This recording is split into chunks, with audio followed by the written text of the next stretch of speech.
Welcome back mga katambalan, mga hot topic and issue. Pag-usapan natin. Update po tayo kay Barbie Fortesa at kay David Ligao kung saan nga po itong si Barbie ay nag-post sa kanyang social media account at nasa faux nail nga po itong si Barbie Fortesa.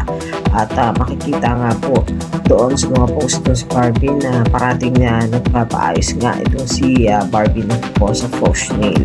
Samantalang sa isa pang post ito si Barbie ay ang Silka Papaya. Makikita naman po dito na gamit itong si Barbie ang Silka Papaya at hawak ko nga po doon sa mga photos kung saan nga po ay pinost itong si Barbie. Sa post nga po ni Barbie may caption nga po na "So catch up with friends, don't forget your skin prep Silka Papaya Premium Lotion with SPF 30, keep you fresh, protected, and radiant." At makikita nga po itong si Barbie na nakasakay doon sa sasakyan at hawak-hawak nga po yung Silka Papaya na skincare nitong si Barbie. Samantala si David nga po ay nasa Singapore pa rin at nag-enjoy nga sa pananood ng car race.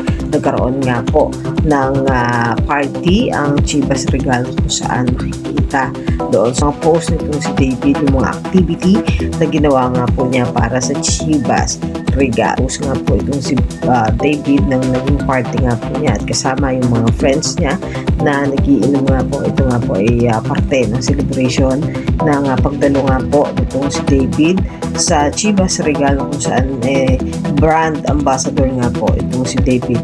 Yan po yung update natin ngayon kay Barbie at kay David. Kaya mga katambalan, ano ang masasabi niyo? Mag-comment lang sa comment section, pag-usapan natin. Yan ang mga hot topic and issue dito lamang sa Tambalang JK.